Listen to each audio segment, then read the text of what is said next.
A very good morning to everyone and a very happy National Startup Day. I am Resham Suhail and it truly feels special to be here once again on January 16th, a day that has now become much more than a date on the calendar. For me, it has become a tradition, a celebration, and a moment of collective reflection for India's entrepreneurial journey.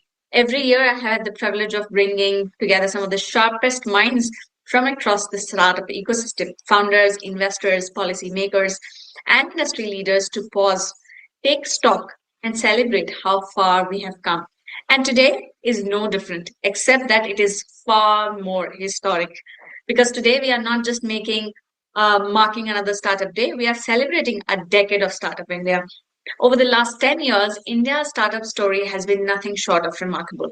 The government has played a crucial role, not just as spectator, but as a real catalyst, building infrastructure, enabling policies, creating market access, giving entrepreneurs the confidence to dream bigger and build better. At the same time, founders across cities, from metros to tier 2, tier 3 towns, have been bold, resilient, and relentlessly ambitious.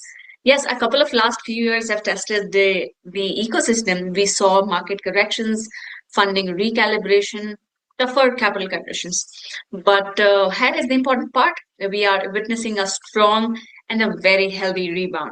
A promising IPO pipeline, renewed funding momentum, strategic policies like RDI fund, and significant dry powder with global and domestic VCs eyeing India aggressively. All of this is positioning India not just as a startup hub, but as one of the most attractive startup capital of the world. So today is a day packed with important forward-looking conversations. We will begin with a very powerful address that reflects on India's startup journey. This will be followed by two deep dive panels, one with leading investors, another with startup founders from across sectors. And now, to set the tone right for the day, we have a very special opening address from someone who will speak about the glorious journey of India's startups over the last decade and how government policies have acted as a powerful catalyst in shaping this ecosystem, creating opportunity, scale, and global visibility for Indian entrepreneurs. Please join me in welcoming Mr. Jayant Chaudhary, who is the Union Minister of State for Skill Development and Entrepreneurship and Minister of State, Education Department, Government of India. Over to you, sir.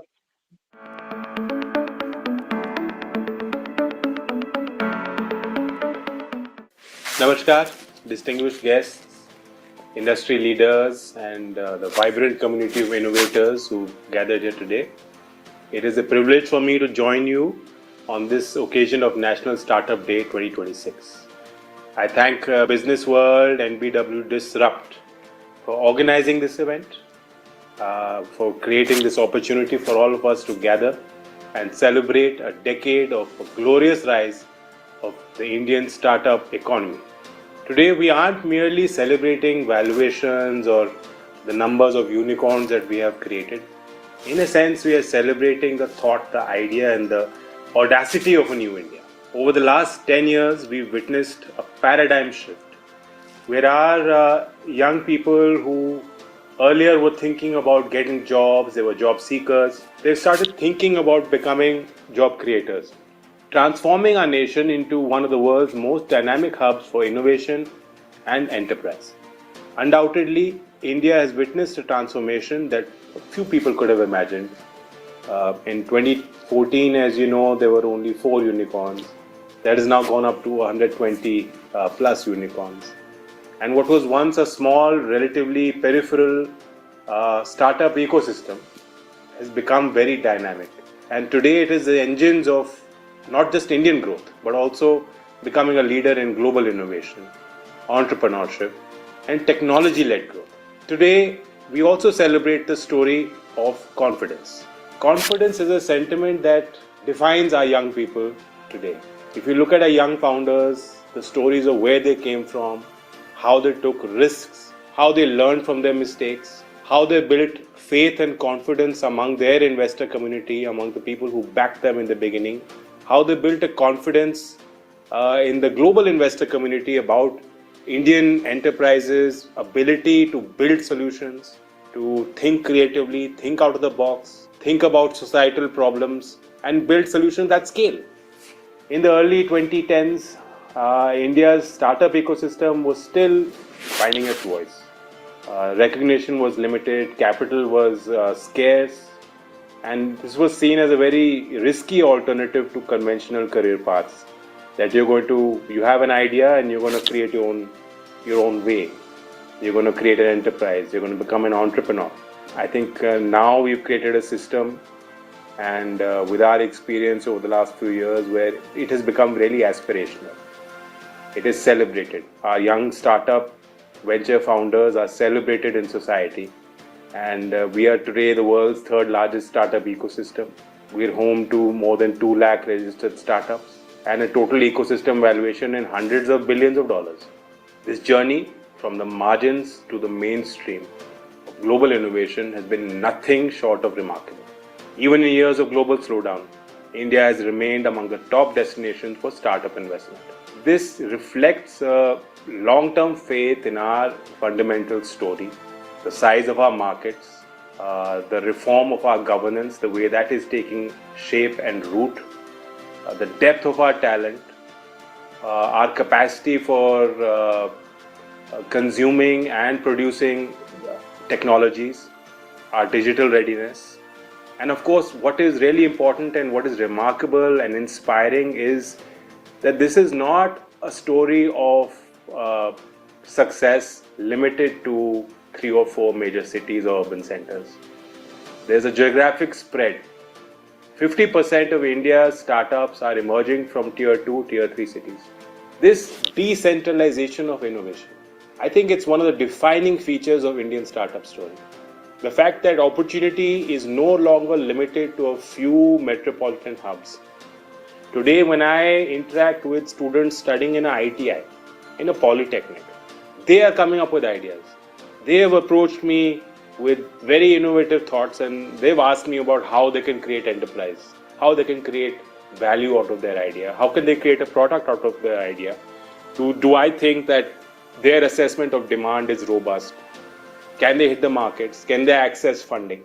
So it's not just the premier educational institutions, not just the cream of the crop, not just the top 1 percentile of students who are thinking like this.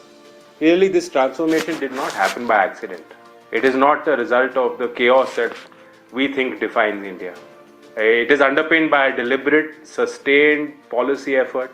The launch of Startup India in 2016, it marked a turning point, sent a clear signal that entrepreneurship is not a fringe activity, it's not a secondary career, it's not the option of someone who didn't get the job. It's a national priority. Ease of business, regulatory reforms, simplification of procedures, it's an ongoing process, it never stops.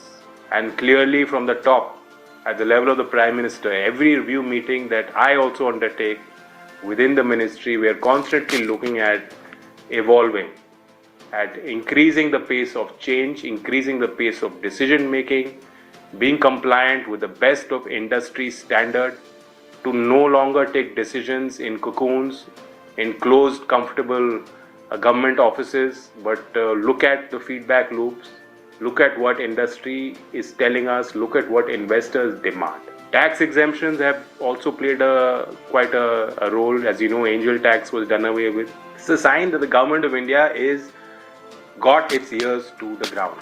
I believe that access to capital is very important.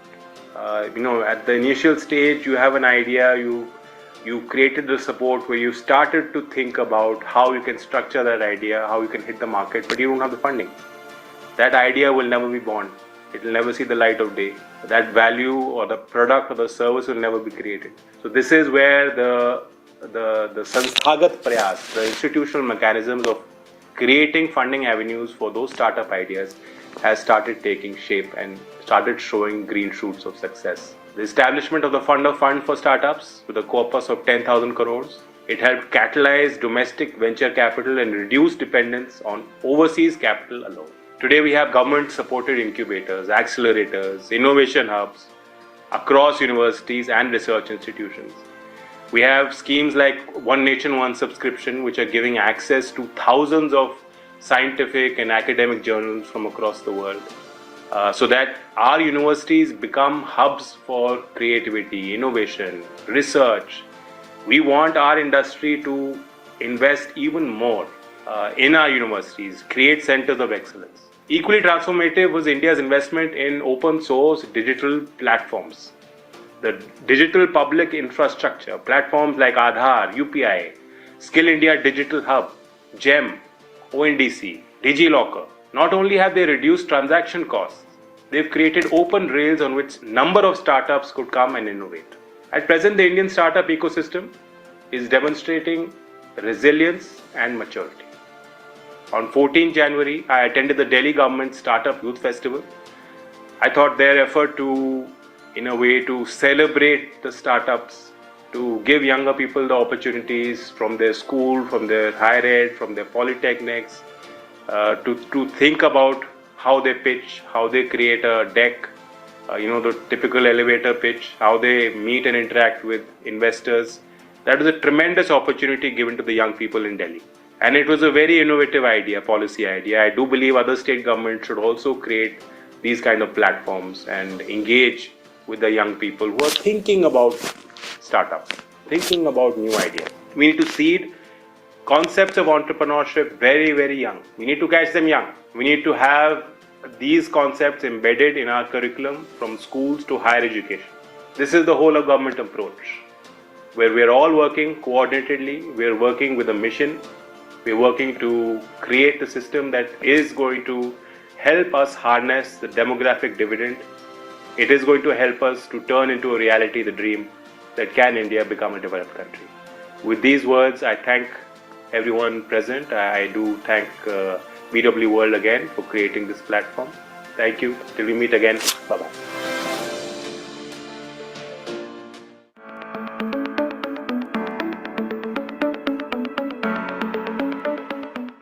Hello, everyone.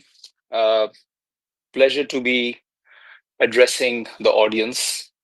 I'm sure of a lot of youngsters, entrepreneurs, and to-be entrepreneurs on this, I think, incredible day, not just for all of you, but also for India, celebrating the decade of the Startup India movement, which has been par excellence, and the kind of results we have seen and what we will see in the future, I think is worth talking about. So I thought I'll take 10, 15 minutes and address all of you a little bit from my experience, a little bit from what I see on the ring side, on the policy side, and a little bit of future gazing. So I think it's important to talk about the last decade. We must talk about the last decade. It's been very, very eventful. So just as a matter of fact, India has built one of the most consequential, impactful startup ecosystems in the world. We are today the third largest startup ecosystem globally, with 1.6 to 1.8 lakh DPIIT recognized startups and more than 110 unicorns. And just by way of comparison, since 2014, over 150 billion of venture capital has flowed into the Indian startups, with a dramatic peak of 35 to 40 billion in 2021 alone. That period, I would say, was defined by speed, scale, and ambition. It was also defined, in a way, by certain excesses. Valuations ran ahead of business models, growth often ran ahead of governance, and capital ran ahead of discipline that's required in investing. I think the correction followed, as we all saw and we all know. Funding fell to 10 to 11 billion in 2023. It was not a collapse of confidence, it was a recalibration of expectations. It forced our founders to shift focus from just top-line growth to unit economics, cash discipline, durability, sustainability, and building real business models. Today, fewer than 20 of our 110 unicorns are consistently profitable, which is quite an achievement. And that reality has reset how founders think about scale. This is a natural evolution and arc of a serious ecosystem, and from velocity to viability, and from momentum to maturity. The second thing I think, which is very critical to talk about and mention, is the government's role as a structural enabler and not just a mere spectator. India's startup story did not emerge in spite of the system. It emerged because the system changed and the government really encouraged the startup ecosystem in many ways more than one. For example, since 2016, the government has steadily built an institutional backbone of entrepreneurship. From a 10,000 crore fund of funds for startups managed by SIDBI, to tax exemptions, to listening to the ecosystem for feedback in a very real way, faster incorporations, credit guarantee schemes that allow startups to access collateral-free loans. As a result, today startups are no longer concentrated in a few metros. They now exist over 760 plus districts, half of them coming from tier 2 and tier 3 towns. This is a structural inclusion, not a cosmetic expansion. More importantly, India invested early in the digital public infrastructure that I think we all ought to be very proud of. Aadhaar, UPI, India Stack, and now ONDC have created a population scale rails that private innovation can ride on. UPI alone processes over 10 billion transactions every month, enabling an entire category of fintech, lending, commerce, and health platforms to exist. This is a critical distinction, I believe. India did not just encourage risk taking emotionally, it actually enabled it institutionally. And I think this is where the role of the government has been absolutely, I would say, wonderful, welcome, and actually quite visionary. Third is entrepreneurship itself. There's a cultural shift in India, and it's not just an economic one, but it's a cultural one. The most profound change I at least notice in my last, I would say, decade of observation is that the last decade has not been just a financial decade, it's been also a massive cultural change in the last decade. Entrepreneurship in India is now no longer fringe, elite, or risky. It is now mainstream, aspirational, and respected by everyone. We see this in the numbers. Over 75,000 startups today have at least one woman founder or a director, and nearly half of new startups today originate from outside of the top 10 cities. Secondly, we see it in the behavior. Professionals are leaving stable careers and becoming startup founders. Families are encouraging children to start up, and failure is no longer a stigma. Third, we see it in institutions. 10,000 plus Atal tinkering labs in schools, 70 plus incubators in universities, state innovation missions, private accelerators, and national startup awards. And we see it in the culture, where shows like Shark Tank India have turned entrepreneurship into prime time conversation. This is how an ecosystem deepens, not just through capital alone, but through cultural commission. The fourth aspect I think that's worth talking about is the current inflection point. I think it's important to talk about that, where capital is becoming more calibrated and is coming with, I would say, kind of a set of expectations and a different kind of a conscience. We're now in a very different phase of the cycle. In 2021, India produced 44 new unicorns. In 2023, it produced just two. Funding has become selective, valuations have rationalized, and several global funds have paused new investments to focus on portfolio correction. Over 24,000 startup layoffs happened in 2023, reflected a painful but a necessary shift towards efficiency. Investors today are not asking how fast you can grow, they're asking how well are you governed, how defensible is your business model, how scalable is your business model, and clearly, can you see profitability down the road? This is not a slowdown.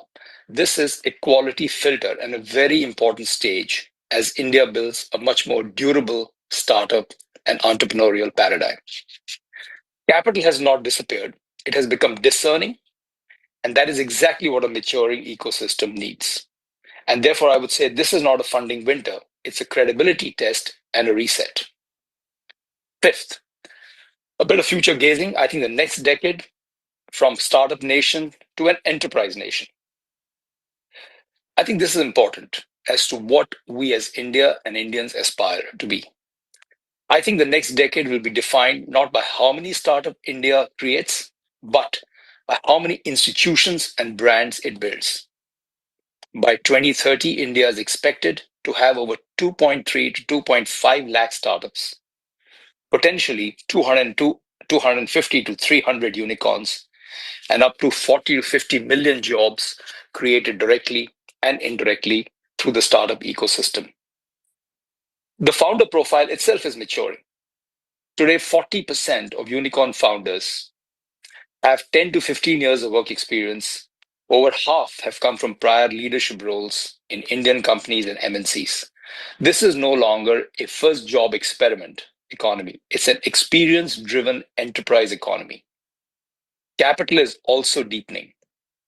Large India-dedicated funds are being raised. Domestic institutionalized capital is slowly opening up, and government is actively working to bring insurance and pension money into the venture. The next growth, I believe, the engine will not just be clones of the last decade. They will actually be AI and deep tech, climate and clean energy, manufacturing, health tech and health systems, biotech, and global SaaS from India. Quite a big shift from what we have seen just in the past. But this is where India's startup story will begin to converge with national priorities of India: technology sovereignty, manufacturing depth, and global competitiveness. This is where the Indian government and the whole ecosystem is moving towards to make sure that Indian startup system becomes durable, relevant to national priorities. So in conclusion, boys and girls, ladies and gentlemen, I think the real test of a mature ecosystem is not how many companies it creates, it's how many it sustains. So not just innovation, but institution building. Not just capital, but governance. Not just growth, but continuity and sustainability. And India has already proven that it can produce founders. The next decade will prove whether it can produce enduring enterprises. India is no longer just a startup nation in the making. It's an enterprise nation in the shaping. Thank you very much. Wish you all the best. And I hope the next decade is going to be even more promising.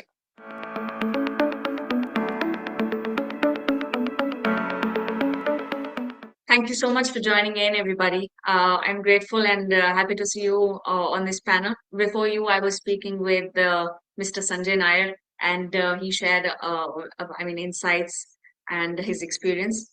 Before this, in the morning, we had Minister speaking with us, Mr. Jayan Chaudhary, a very good keynote. Now, for this particular panel, I'm looking forward to discuss from investors' lens how do the startup of India look like. When we look at the startup journey of India today, what really stands out is not just the growth in numbers, but especially last year, the recalibration of confidence. We're seeing the momentum shift from experimentation to maturity, be it founders, be it investments. So, founders also thinking long term, building resilient businesses, not just chasing quick wins or a tag of a unicorn and so on. Equally important has been the role of government, a must to be mentioned in enabling institutionalized risk taking through policies, infrastructure, support systems.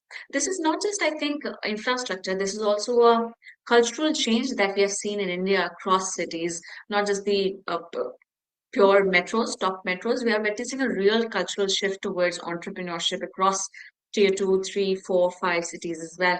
And of course, none of this happens in isolation. Our investor community is playing a crucial role there. Not just capital providers, but as mentors, partners in building this ecosystem. At the same time, I want to focus on how profile of founders is evolving and becoming more experienced, more diverse, more globally mindful how India should look like to the world. With that context, I am looking forward to dive in for today's discussion. Uh, uh, in the larger format of today's discussion, I want to pinpoint three areas. One is, of course, the look back at the last 10 years, because this year we're celebrating 10 years of Startup India. So how has that been as a journey for India, India's startup ecosystem? the different waves of funding, investments, and how founders have evolved in the last 10 years. And then, of course, we will talk about how today's inflection point looking like, how attractive India is a bet looking like to investors across the globe. And towards our last part of conversation, I want to pinpoint and bring out your insights on specific sectors you're focused on. And with that, we will also try to get some predictions. How will this year will look like? Some major trends.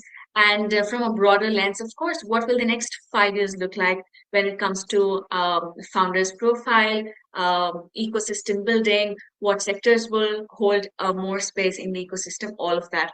Now, I want to open the house with anybody who would like to speak first on the lines of how the last year was when it comes to investment funding. And with that, of course, the last 10 years as a journey for startups in India. As a member of the National Startup Advisory Council, which has been constituted by DPIIT, which is the nodal department and part of the ministry that is working for startups, I think the government's effort and the fact that the Prime Minister of this country launched Startup India 10 years ago shows that when government really encourages a sector or an area for growth, there's an automatic sort of acceptance, because I think in India, we put a lot of stress in the government, and I think the minute we trust our government, so the minute we feel that the government is backing something, it sort of percolates down to to tier 3, tier 4. So it's able to reach a much wider number of people. Prior to the Startup India program, we had a handful of maybe a few thousand startups, but once DPIIT started recognizing startups, today we have 2 lakh, and those are the ones that are registered with DPIIT. So I think the government at various points across these 10 years have also paid a lot of attention to what are the pain points. Because when something new emerges as startups and VCs as a new asset class, which helps startups grow and really reach their full potential, it's important that there are certain things that need to sort of be looked at from a governmental lens. And I think the government has been very patient and is willing to listen to help grow this ecosystem even more. 100%. I agree. I agree. I'm coming to you, Mr. Kumar. Your take on what has happened in the last 10 years and what have been some of the factors that have contributed largely to this journey of startup ecosystem. Mr. Kumar. I'm going to extend even the time period. So if I go back 25 years, I was probably one of the first founders who raised quote unquote venture capital when we co-founded Mindtree. And at that time, there was not a single VC in the year 2000 when we launched Mindtree. And the funding was quite unidimensional, which means IT services was the sector which was known to global investors outside India. And instantly, our first VC investor was a Palo Alto based venture fund called Walden Capital, which the Series A was also Capital Group of LA, which is a large public markets investor globally. So from there, I think we have come a long way, because I think from being unidimensional, just supporting IT services, which India had demonstrated global leadership. Today, I think in the last 10 years, it's become much more multidimensional. And like Archana rightly said, I think the government has played a very key role in terms of supporting it. And industry associations like NASSCOM have also accelerated the ecosystem building.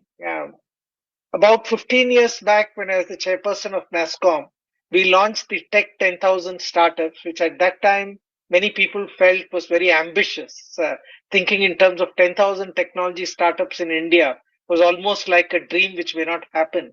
But rightly, as she pointed out, today there are 196,000 startups which are approved by DPIIT, and the number of unicorns have demonstrated the strength of it.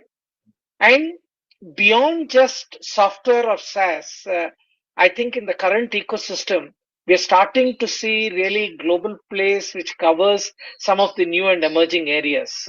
So I think we've evolved a lot in the last 25 years, thanks to government support, thanks to a lot of policy support. the way in which industry associations have played a role, as well as independent entities like the IIT Tech Research Park or SIGN and IIT Bombay, which have also played a key role. So I think while it's not seen in a holistic context, the various players who played a role, we have done a lot in terms of building the ecosystem up. Yagnesh, I'm coming to you. I mean, tell me, I mean, it looks like a very glorious growth story coming out of in India. When it comes to startup ecosystem, we've seen all the success stories. There are lapses. We will talk about that later. But in your view, in your experience, in your observation, tell me what has worked and what has failed. Uh, yeah, thanks, Resham. So, what has worked? I'll keep my answers to like very short so that everyone gets an opportunity. What has worked for us is awareness. That has worked for us as a country who was not taken very seriously in terms of the startup ecosystem. I think the last 10 years has helped. So we are there in terms of the radar of a lot of people globally. We are still very small. I think a lot of way to go in terms of maturity of startups. I have seen things from a larger corporate lens and a larger VC used to be part of Bessemer. So, and now 100x, and then now, of course, launch 24/7. From that lens, if I really see, it's made a good beginning. I would say it's a good start, but we have a very long way to go. I think founders have matured in the last few years, especially after COVID. I think the irrational exuberance has also kind of ended in 2024-25. We saw the funding kind of tapering out, the early stage rather. The early seed funding kind of almost plateaued or flattened in the last year, 2025. I think it will definitely rise from here. Enough VC funds have enough dry powder to invest. And all of us VCs are pretty selective, as you know, as you've seen in the last few years. And I think that should continue in the interest of the ecosystem growing healthily. I think a lot of startups increase, but who should be funded is very important for our ecosystem to mature in the next 10 years. And we'll talk more about that, of course, but those 100%. are I will thoughts come from my to you side. on this point of investments. What will we look for in the new year and also in next 2 years? How will these cycles look like? I will come back to you, Yagnesh, on this point. Ritu, I'm coming to you. Your quick opening remarks, and also with that, your focus on how founders have evolved in the last 2 to 3 years, as Yagnesh has pointed out briefly. Yeah, that was what I was going to talk about. And of course, you have to, in my view, you have to lay down the rails for the trains to run. So I do think that there are different types of rails that have been laid down in the country. Obviously, the first rail of getting mobile and, all the internet, etc., to work and getting that across the country was a fillip to actually have even tech startups start out, right, at some level. So I think, but in addition to that, as everyone's spoken, of course, there was funding that came from the government, the 10 years that has also allowed people like us to get created, right? Domestic venture capital, if you want to call that thing, which is, not really existent there. So our journey has also been a 10-year. And every time I look back, I think the one thing that I think that this ecosystem is not possible if you did not have entrepreneurs and if you did not have talent that was willing to come work at these places. I recall an investment we made in the northeast of India, roughly probably 10 years back, 2015. The company had a really hard time finding an accountant and had to be using an accountant in another city, right? So it wasn't just that there was an entrepreneur starting up. You need talent willing to take the risk to join a startup. And it was terrible, right? So you just had to be a little crazy to have started a startup, right? And I'm sure KK was to have done his startup when he did. But, that has evolved, right? That has evolved hugely. It is an absolutely acceptable culturally, financially to kind of be part of a startup. So you have talent that is now more than happy to sort of join a startup, right? There are pockets where still it hasn't moved, but a lot has moved, right? And I'm going to take that a step further. And I think coming back to your question, Resham, of last year, I think the one change that we see is geopolitics. right? And the geopolitics driving people to come be entrepreneurs in India, right? And I think that's a trend to see how that plays out, right? You had this trend of startups registering outside the country, essentially.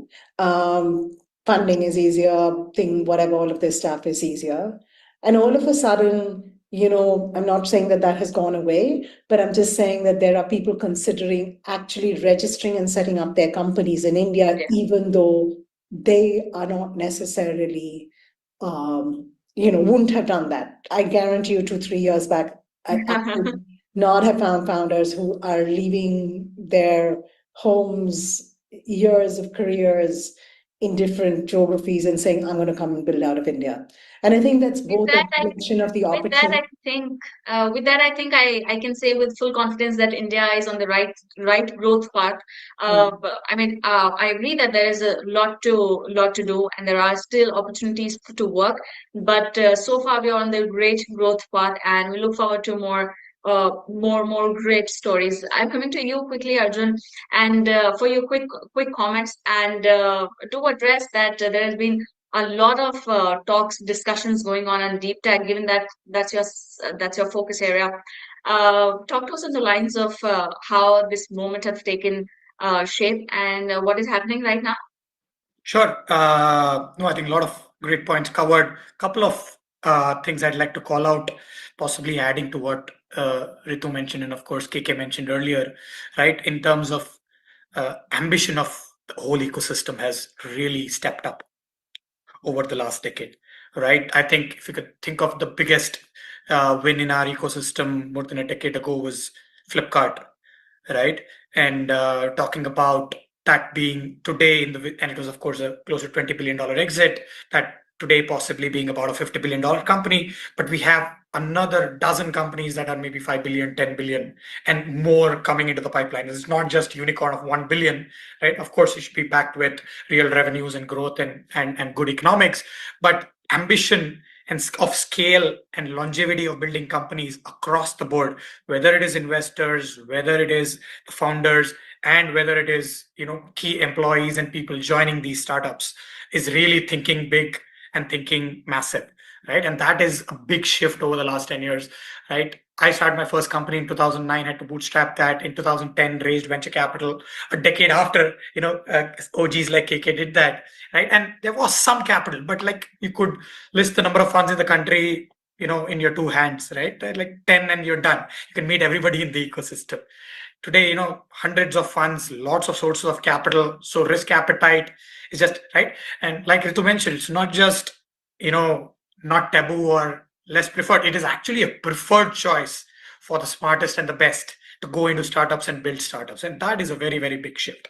The second piece is from a maturity perspective over the last decade and 15 years, we're now going up the value stack, right? We have done things that are low hanging fruit in a way, tech enabled products. We have done, in a way, we say roti kapda makan, e-commerce, etc. But we are now going up the value stack, right? We're building core systems, core engines that are very, very critical. And obviously some of that starts translating into deep tech / manufacturing and AI and other things, right? We are starting to build chips. We are starting to build data centers. We're starting to build energy solutions. We're starting to, of course, do space technology and defense, correct? We're starting to do biotech, life sciences. Just the flavor is really broadening. It's because, base has been set by doing the fundamental stuff over the last 10-15 years. So I think there's lots more to look forward given this momentum and this approach that everybody's taking. And that's what's super exciting. Of course, we've been now running this deep tech fund for 9 years, and we've seen a massive shift. We used to see maybe 200. I will come back to you on these deeper insights from deep tech 100% in the second set. Quickly coming to you, Rahul, for opening remarks before we deep dive. Thanks, Resham. So just, I think a lot of the points have already been covered, but like KK, I started way back in 97 when instead of doing my day one job from campus, I went and did a startup and people thought I was crazy. Today, when students do that, I think they are celebrated, right? my parents found it very hard to understand why I was doing what I was doing. I think parents today are far more supportive of it. So I think that is a massive change, the cultural acceptance of being a founder. And that creates a huge amount of momentum. So all the things the government has done, and as Ritu pointed out, it's not just about the support they give directly to the startup ecosystem, but the environment that gets created, the digital rails that exist in the country, the India stack, the mobile penetration, all of these pieces play a part. And in our space, which is AI, the India AI mission, all of these pieces are exceedingly good initiatives which are helping develop the ecosystem. But I think the most important key element is if you go look at the quality of entrepreneurs we are producing, and that has seen a massive shift. We've also seen a lot more founders who are far more technical. Right. So, for example, in deep tech, you need to be technical. For AI, you need to have technical founders who can actually build in AI. And those pieces have started to exist, right? If we go back to the earlier booms that we've seen, from the internet boom to the telecom boom, huge amounts of mass consumption, as Arjun pointed out as well. But today the shift is to build global. We are not only building for India. So I think those two things are, the ambition allows us to not only build for our country and our problems, the ones we understand day in and day out, but look at problems which span countries, right? And that is the ambition of India, which is of our startup ecosystem, which I'm really excited about. Fair point, fair point. I'm coming to you, Archana. Given that you are closely associated with DPIIT and you've been doing majority of the conversations with policymakers, ministers, uh, give us a sense of what policies have worked in our favor. There are many that we have been writing about as journalists also. But beyond that, do also give us a sense, where do you see an opportunity for work? Where do you see some gaps? And your suggestions towards the end. So give us a sense from a policy making standpoint. Like I said in my opening remarks, I think the government has been very, very responsive, and they are wanting and willing to understand. And also the other thing that happens is that as the ecosystem evolves, new categories and segments emerge. Each of these things will come with its own challenges, right? So I think the challenges will continue depending on which sector or category that one is talking about. So if we take a deep tech, that's an omnibus sort of overarching term, but within deep tech, each vertical will have its own sort of both challenges and opportunities. And some of it will be at the policy level, and some of it, of course, is the vision and the ability of the founder to take advantage of that sort of category and to do that kind of like deep work, right? So I think the two key things I think that had bothered the ecosystem, again, irrespective of whichever segment or category founders were building in or investors were investing behind, I think when the registration of startups was first mooted, I think there was some, skepticism in the ecosystem as to what would that achieve. But that has achieved. It allows us to understand the scope and depth of our ecosystem. It allows policy making to be sharper, to understand where, what is getting built. The government is constantly interacting with founders, with VCs. And, like Ritu mentioned, like all of us who building in the VC ecosystem, the Indian domestic VC system didn't exist. So, all of us are also founders, and this is a critical part of the startup ecosystem. Without the risk capital, there are no startups in a sense, because the kind of risk a startup needs to take, and some startups are capital consumptive, they do require that risk capital. There are certain other businesses that can be bootstrapped or maybe should be bootstrapped, right? So one, I think this DPIIT recognition of what is a startup, the startup definition, I think it helped, again, give clarity to policymakers. And I think that's an extremely important sort of work that happened. Then last year in the budget, angel tax getting scrapped, I think was an extreme big win for the ecosystem. The setting up of the fund of funds, which comes under DPIIT, so which is administered by SIDBI, but it's the fund of fund is owned by DPIIT, and it's their sort of policy making as to where that fund of fund capital should be deployed to second level managers. I think, and the constant consultation. So before the second fund of fund was announced, there was a consultation with VCs as to what should be the focus areas, what has been fulfilled with the first fund of funds. So the fact that when the first fund of funds was allocated was 10,000 crores, which is a significant amount of capital for the size of the Indian ecosystem at that point. So the understanding that now, of course, the RDI fund is also now being announced, which is specifically aimed at deep tech. So it's clearly the government is clearly, I would now say, in step or maybe a few steps ahead, so that it is able to help the ecosystem reach its full potential. I mean, those would be my comments on this. Interesting. Yagnesh, quickly coming to you, give us a sense on the funding cycles. We have seen some correction happening in the last 2 years. The abuse of using the word funding winter in our writing. I'm tired of that right now. But give us a sense what to expect in the coming 2-3 years. How would the funding cycles look like? What amount? Give us some data points if you can.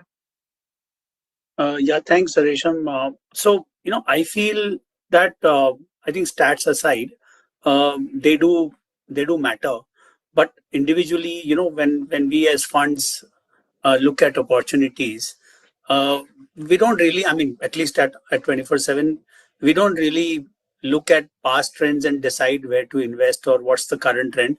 Our job is to kind of look into the future, right? So, and that's what we are here for. We are here to take risks.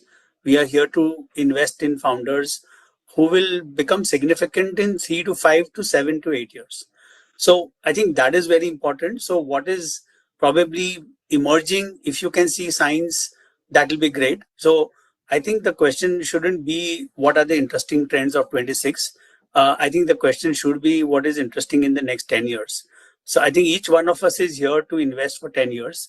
And that is what becomes important. And, that's what I was telling you earlier before we started the session, that I think India is moving towards becoming a large manufacturing hub. And that's where I think our focus should be. Consumption is already proven. We don't have to really prove anything that India is a huge consumption play. I think all of that is proven. Nobody's asking questions on that. What we need to now do is, for example, the space mission. Arjun was mentioning about space tech and aerospace. I think clearly focus areas, right? And why aren't we able to compete with China? Because our scale is nowhere near China. So unless we start building for manufacturing use cases, startups come up with unique ways of contributing, like energy saving, connected device. I mean, everything, shop floor automation, improvement in warehouse working. I mean, all of those will become important for our manufacturing industries to become more efficient, either in terms of increasing revenue or cost optimization. So I think that is what India as a theme is looking at, right? The whole 2047 mission, like Arjuna mentioned about the RDI fund, it is focused towards research innovation and in manufacturing too. I mean, deep tech, manufacturing, everything is connected. So I think unless we move from a services economy, from a platform economy to becoming a manufacturing hub for the world, I think that's the only way we'll achieve our 2047 vision. And I think we need to start thinking 5 to 10 years, 20 years, and not really 1 to 2 years. I think that's the single largest point I think I would like to make.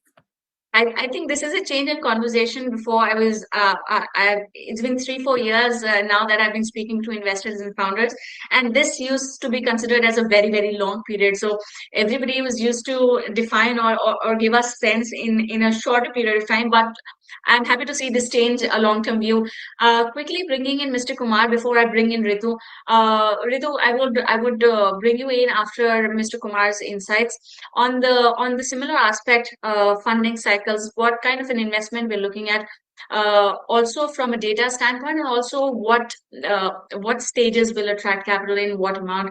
So a little bit on that part. Mr. Kumar, I'm bringing you in. Yeah. It's been so many years that you've invested in the ecosystem. You yourself being a founder, being a builder. Now as an investor, give us a sense how founders have evolved. It's a See, big discussion. clearly what we are seeing in the ecosystem is that the quality of founders have improved dramatically. Yeah. I think we are seeing more So before you take this point forward, with that, just a small point. We have seen stories of lapses. We have seen stories of governance failures as well. Address that too, Mr. Kumar. Absolutely. Yeah. I think the quality of founders clearly has evolved and it's becoming more, I would say, world class, not really reached there, but trending along the right directions. Today, you clearly find people who have got the experience of building products, services for global customers. They've seen the pain point of customers. So when they start businesses, they're really with a very clear idea in terms of what is it they're trying to solve and how are they adding value to the customer, which I think is a good thing. It's a continuous sort of improvement which needs to happen. What people need to improve is how do they really take calibrated risks? How do they really present their value proposition? How do they position their products and services? That sophistication is still not adequate, which I think with support from the ecosystem, it will significantly improve. Which I think is being reflected. If you look at seed or early stage investment, the level of activity, even during the period of what people tend to call as a funding winter, was still very active. I don't think the number of deals sort of conversations reduced, but people are getting more selective in terms of trying to understand the market, how would it really sort of scale and how value could get generated. And valuations are also becoming reasonable because there was a period of bubble when valuations really went much above what it is. Like we talk about public markets in India being overvalued, the private markets were also overvalued, all of which is now coming to more reasonable levels. So I think looking forward in FY27, I anticipate certainly in the seed and early stage investments, the pipeline is certainly healthy. Yeah. Coming back to, yes, I think we've had certainly a few cases of governance, which I think is something which the ecosystem and the industry could have avoided. But there again, I think it's a question of educating founders that building a business is not about chasing valuations. It's not a slot machine where you just sort of raise valuations and then exit, and you're trying to do everything to try and improve valuation. But it's more a question of building sustainable businesses which can stand external scrutiny. And to that extent, honestly, I believe some of the investors are also to blame for that. If you just follow the traditional model of saying grow, grow, grow without really educating the founders to build sustainable, high governance driven businesses, we will end up with a few surprises like this. But I think these are good for the muscle tone of the ecosystem because I think these will go about and in a way has already improved founders' focus in terms of governance. So yes, there is a surprise, but I think it's good for the ecosystem. 100%. There is learning for everybody in these cases. Bringing you in, Ritu, I mean, a bit of the part of Mr. Kumar's is covered. What part of the investments would look healthy? But your comments on this and largely what to expect when it comes to investments because we're talking more on the lines of moving domestic capital more. I'm happy to see a change that a lot of successful founders are now coming up with their own VC funds.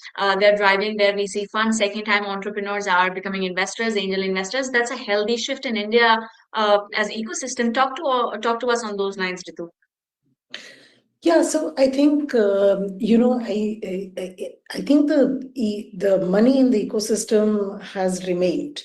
There was a blip that went up, and so we talk about a funding winter. But if you look 10, 12, 14 billion, whatever, up and down a little bit or whatever is there.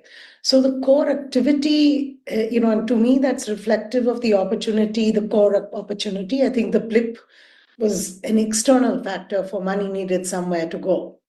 Right. So I think the question is that going forward here, right, what are the multipliers here? Like, how does that accelerate? Like, is there what are the trends here that make India actually something, that number goes up much more than what it is, right? And I think that's really where, there are shifts in sectors happening, right? And, a lot of folks have alluded to the fact that, look, manufacturing or, looking at a global opportunity or looking at very structural opportunities, right? Like, for example, energy, it's not just this year's need, right? This is the need, and any country has gone through, developing energy to be able to move up the ladder. And so the investment time is now, right? The investment in some of these things is actually now. And I think in 2026, you're going to see the investments in, many of those much more fundamental things.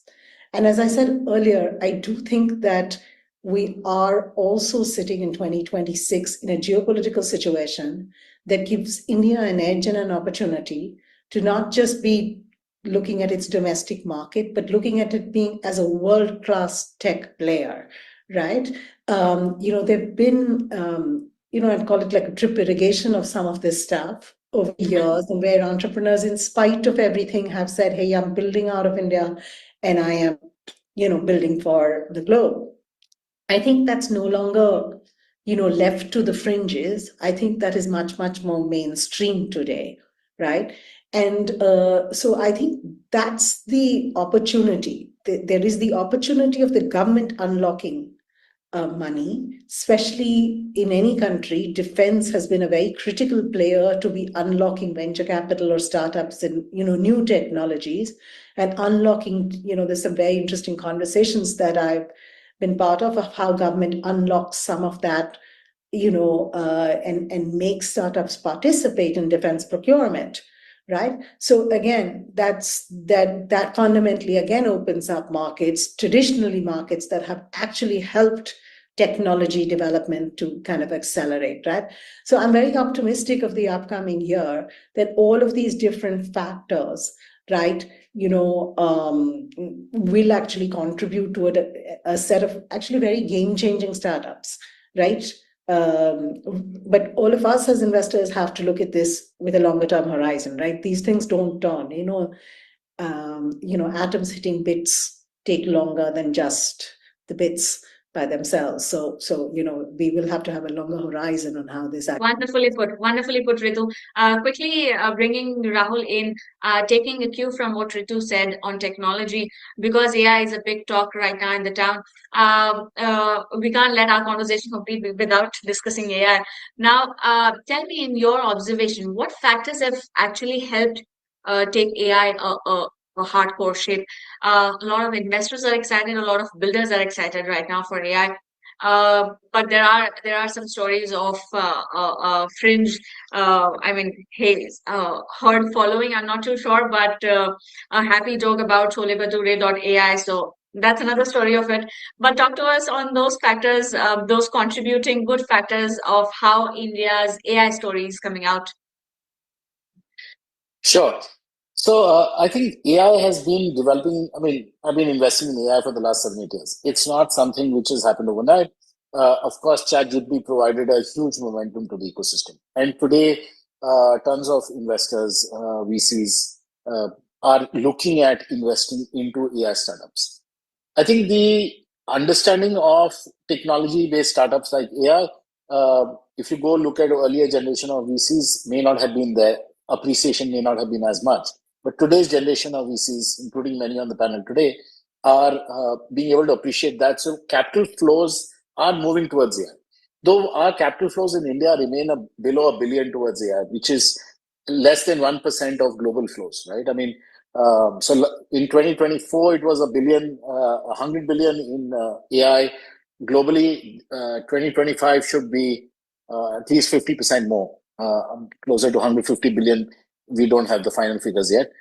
So given that context, it looks very small. But you also have to keep in mind the fact that Indian costs are much lower, right? Salary costs in India are today, especially because of the crazy salaries in AI in the valley.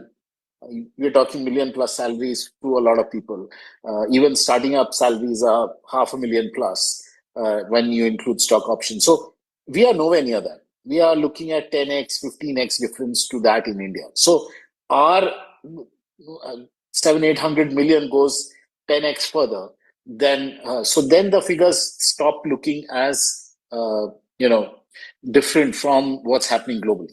And so I think we've been able to establish India as the third hub after US and China in terms of AI. So I think there's a huge amount of potential. Government is very supportive of it. The kind of startups you're seeing, and we are seeing two kinds of startups. One, building for the world. And actually the first wave, which we've seen over the last few years, has been more that. What I expect to see more of in 2026, and including more capital flowing towards that, is consumer AI built for Indian consumers. So we should see both trends. The global trend, building for AI solutions for global problems and selling into international markets, will continue. I think that trend is only going to accelerate. We talked about how some founders are coming back to the country to found companies.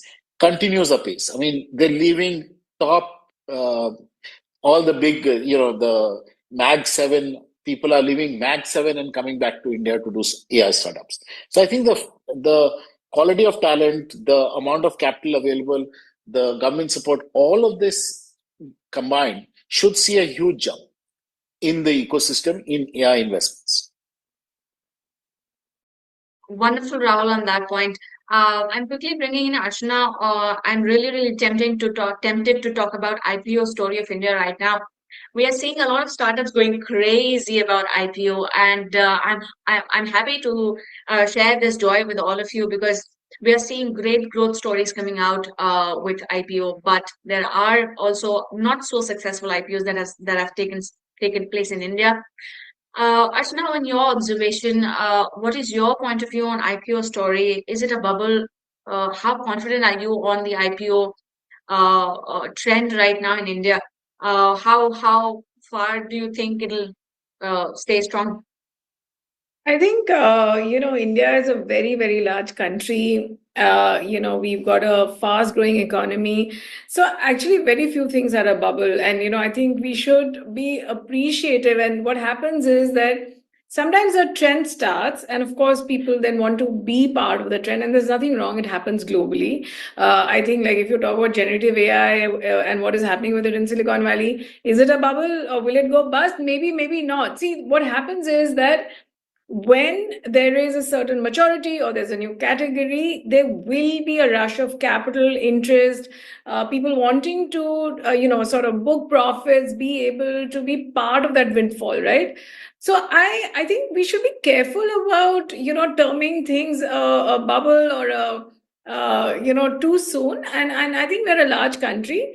I think given the scale and size of our economy and its growth, and I think the interest that there is now with the middle class for the capital markets, so there is far more domestic capital coming into and retail capital coming into our capital markets. So I think it's also a function of that. The other truth is that these new age companies offer products and services that don't exist in the capital markets from a portfolio standpoint.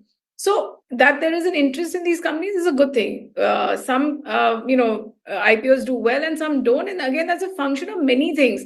A lot of founders, of course, are inexperienced. Everybody does an IPO only once in their lifetime. So there is inexperience.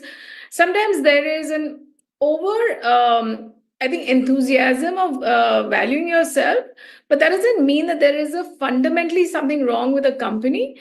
Pricing an IPO is an art, which sometimes, between the founders and the bankers and all the people associated with the IPO could get wrong. And I do want to point out the Facebook IPO when it happened. It sank without a trace, and even the Infosys IPO didn't do well, actually. And the banker to that IPO, tells that story very often. And look where the Infosys stock is. So I think, or even the Meta stock is. So look, I think IPO is a very technical, tricky, from a product standpoint for the people who are preparing for the IPO. So mispricing is possible, and sometimes, of course, you don't meet all the quarter sort of forecasts that you do make, because there are macro events, and also founders are new to sort of then, the kind of scrutiny there is when you engage with the retail market. So there is a learning curve there as well. But I don't think it's a bubble, and I think it's a good sign of maturity that founders do want to unlock these technologies and new age companies to the retail investor. Well said, well explained, Archana. Now, a statement that you made looks a very catchy headline to me. Pricing an IPO is an art, and 100% there are many, many factors that are not under control of a particular founder. Yagnesh, quickly bringing you in, your quick thoughts on how does the IPO story of India look like to you? Well, I think IPO is a function of a lot of companies growing for a number of years. Certainly, I think globally there's enough excitement on the IPO scene, right? Anthropic and then a host of others are going to get listed this year, and it is bound to excite also the Indian markets. I think there are a lot of good companies lined up this year too, and I think the more important point, we being VCs here, less really concerned with the IPO market in the immediate future, but I think the companies we fund, we probably will list in, let's say, 4 or 5 years.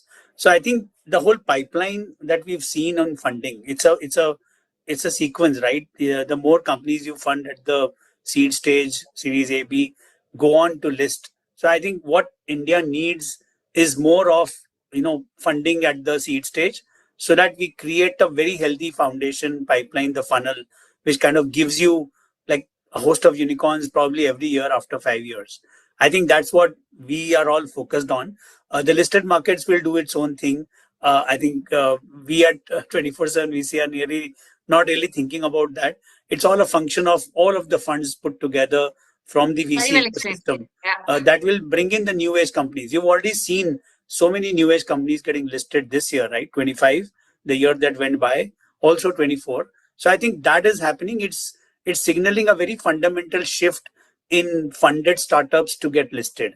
And I think that for that to catch momentum, I think more and more government fund of funds, more and more VC funds need to pump in capital. I think what we are missing is a whole bunch of early stage capital that needs to really triple.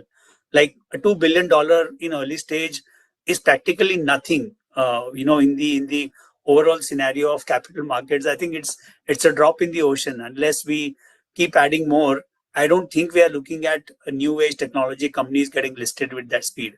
So that is, I mean, Well I'm sorry, I'm explained. Yeah. digressing sometime, but I think it's a macro point that I think all of us But I think, might agree. but I think you've made all the points correct, and all the points that nobody would on the panel would disagree with you. So all the right points there on both the points, whether it's about the different stages or on the IPO Thank story. you.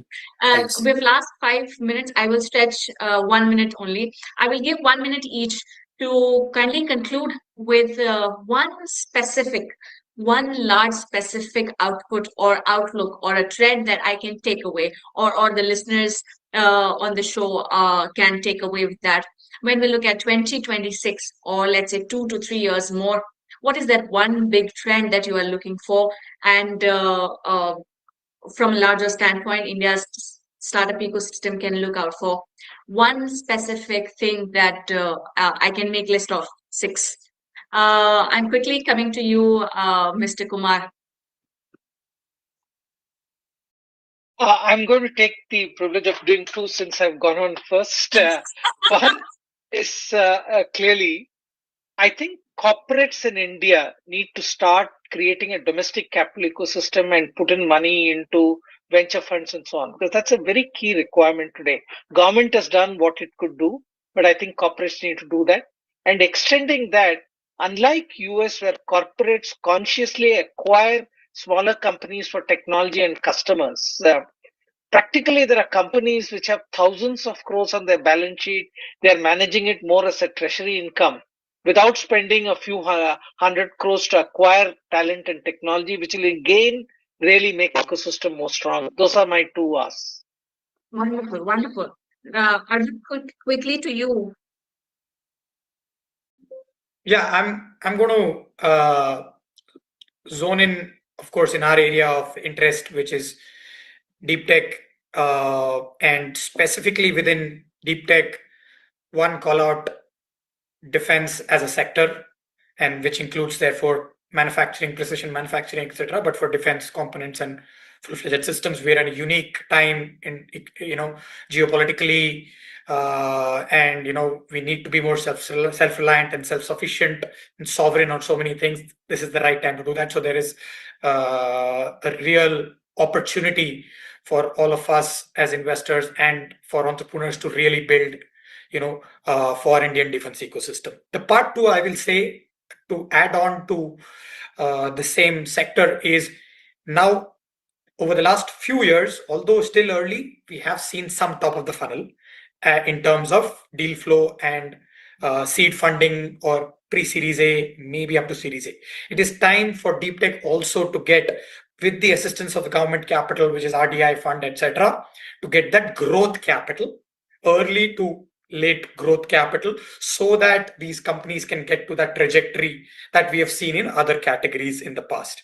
Right. So Yeah, that I is think on an this immense. point, I think on this point that the country is on the right track. In some years, we will see that take shape too. So point well taken, Arjun. Ritu, quickly your point, your concluding point. So I'm very excited about the intersection. We talk a lot about AI and we talk a lot about AI and agents and all of that kind of stuff. But I'm actually very excited about the intersection of AI with actually really very hard problems. So, very interestingly, you're seeing how can I build a chip with not just silicon, but AI on it so I can be much more versatile? How can I discover drugs with AI? How can I come up with new seeds with AI? How can I build nuclear fusion with AI? How can I, so the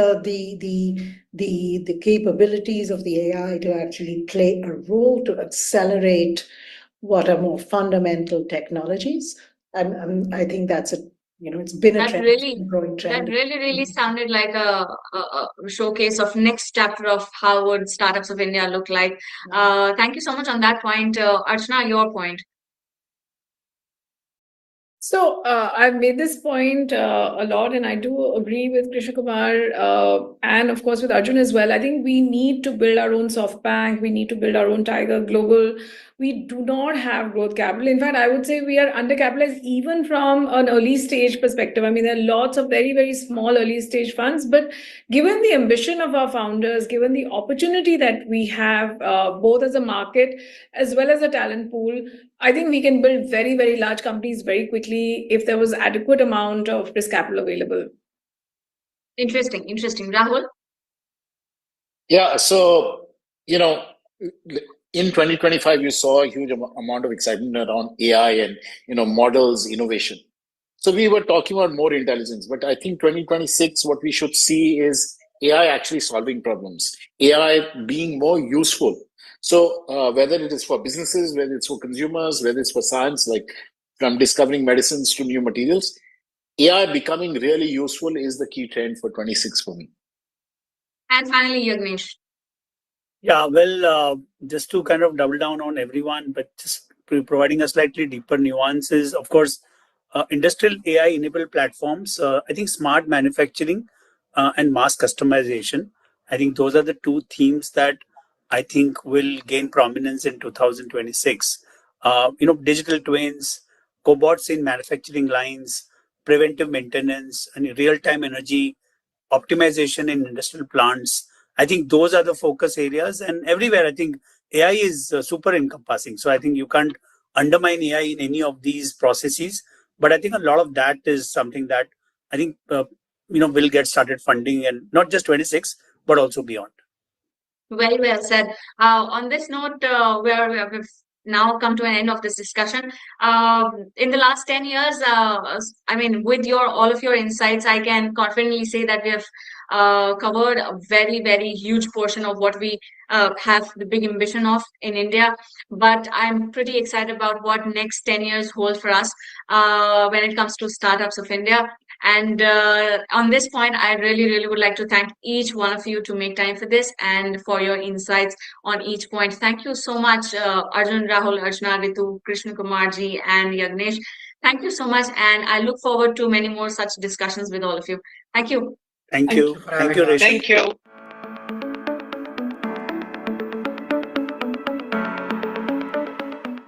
Thank you so much, everyone, for joining in. It's been a long day. I've been speaking with entrepreneurs and investors since morning. Today morning, Mr. Jayan Chaudhary joined us, spoke to our audience. Then after him, we had Mr. Sanjay Nair giving us a keynote address. And then just before you guys, we had a panel full of great investors of startups. So had an insightful discussion with them. Now is the time that the real founders speak to us. Now, when we talk about Indian startups today, the conversation is no longer just about speed, scale, or maybe just valuation. It's really about quality, and that's the reason I have given this topic for the discussion today. Over the last decade, we saw an incredible phase of hypergrowth, bold bets, aggressive expansion, risk taking. But with the market correction, founders and investors have had to pause and reflect and see what truly matters. So today, when we talk in this session, I want to focus on that shift, that particular shift, how the definition of quality in startup has evolved in the last many years. Is it about stronger products, better unit economics, disciplined governance, or deeper customer value? How is it going for founders and startups in India? It's also about what we have learned from the past. We will also had to look back what has happened in the last 10 years when it comes to India's startup ecosystem, the lessons from corrections, how founders are now building more thoughtfully or for long term and sustainably. We will also touch upon how entrepreneurs are balancing ambition with discipline. That's the red flag area where we get to hear some less happy stories of governance failures, mishaps, but lessons to be taken from everywhere. So that's another point that we can address. How their mindset around risk and leadership has changed. How founders are now thinking differently about capital, who they partner with when they rise, what are their strategy to grow in 2026, and all of that. This is about building companies.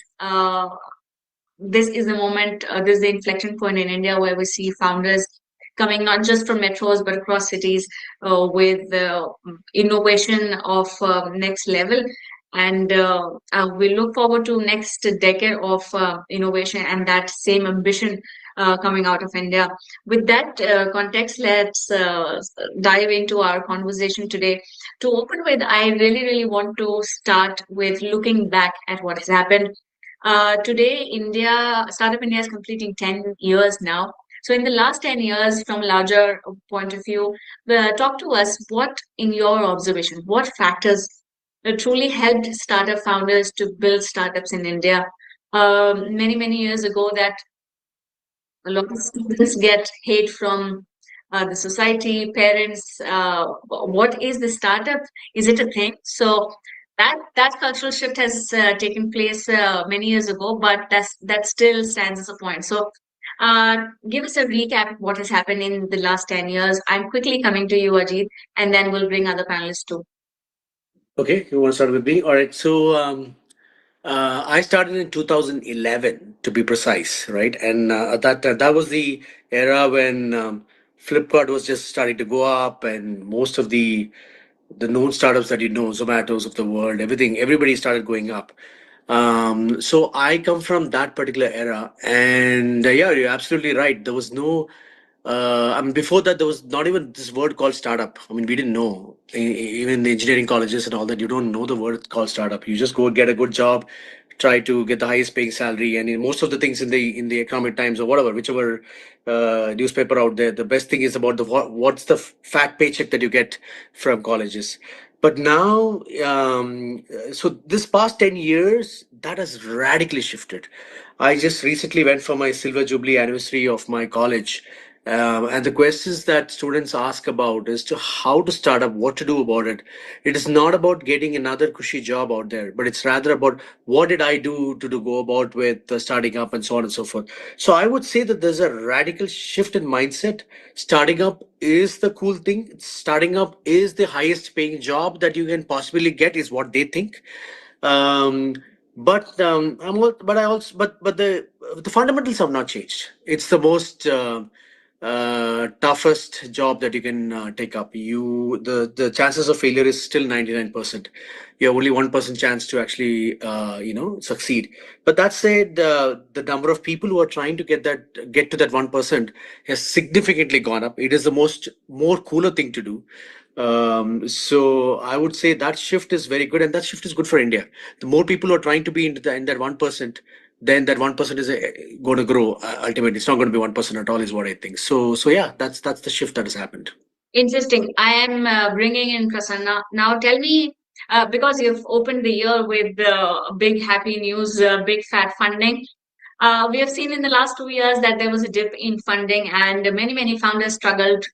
I mean, at the various stages of their startup building. But with that, give us a larger view of how you see the evolution of entrepreneurs, the maturity of startups, be it with funding, be it with their strategy when it comes to sustainability building. As Ajit rightly mentioned, fundamentals have not moved, not changed. So that focus remains there, constant. So your bit and your opening remarks on how the last 10 years have shaped startups in India. We can't tell you. Sorry, I was muted. No, thank you for having me here, and great to be part of this wonderful panel. So I think when I look at the last 10 odd years, and also the journey that we've been through, and the overall evolution of the startup ecosystem, I really think about this mixer board, the sound mixer board. There are different kind of those plugs which sort of keep moving up and down. And the last 10 years have sort of tried to balance to make sure that we get the best possible sound output out of this entire the ecosystem itself. So whatever that was, like the whole idea of people believing in ideas, like Ajit was mentioning. When we started out at that time, the word startup itself was looked at with a lot of doubt, saying that what is it that you're going to do? For me personally, I had to actually go out and make a presentation to my parents and my in-laws at that time to say, what, this is why I want to do this. And then from there on, if you see the way this has moved, is that there have been these waves. This whole the whole focus on hyper growth, the whole focus on large bets. We may today, looking back, come in and put in our comments whether that was right or wrong, but was that necessary? It absolutely was. It was that entire excitement that brought in the belief that people like us, young entrepreneurs, could actually think about this as an option. So I think that's how it has moved in our own journey. We've seen, people starting with a lot of doubt, people questioning, saying, would you be able to actually create a profitable business in agri? To saying that, okay, yes, we saw 2021 where, the whole thing really sort of moved up and a lot of money came in, a lot of new startups coming in. But it's basically, this whole journey, it's the whole process which the entire Indian startup ecosystem has seen, and we're sort of going towards balancing those levers so that we get the best musical output out of this. Will it be very, very smooth even going forward? It may not be, but it really has helped us as entrepreneurs, whether the ones like us who've been here for some time, or the ones who are thinking of it, that it is not just about growth, it is also about profitability. It is also about making sure that you have enough growth, but not as blind as probably it was at some point in time, but all of it coming together. And that's how the majority of the probable and the potential entrepreneurs has been built, is how I would sort of put it across. I kind of agree with what you said and what Ajit has already mentioned, because in the last few years, we've seen corrections in the right way. After seeing the highest points of fundings and becoming unicorns, the highest numbers of becoming unicorns, that high has gone away. And for all the right reasons, investors have got their own lessons. Founders now are focusing on profitability, unit economics, and all the needful fundamentals. what I believe is 2026 will be the year of a recalibration, or I would call it a strategic reset. We're seeing a little of turbulence when in the last quarter of 2025 with geopolitics, many macro factors affecting the lifeline of startups across sectors. But in 2026, I somehow think that things will settle somewhat, but it's still open, and we will decide in the last quarter maybe. I'm quickly bringing in Ruchi for your opening remarks, and tell me from your experience of building already a startup and this the next one you're working on. Also, the recent one is the bootstrapped one. So, from that perspective, give us a sense what has happened in the last 10 years of journey of India when it comes to startup ecosystem.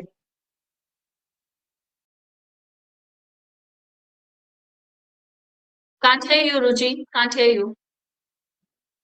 Can you guys hear me now? Yeah.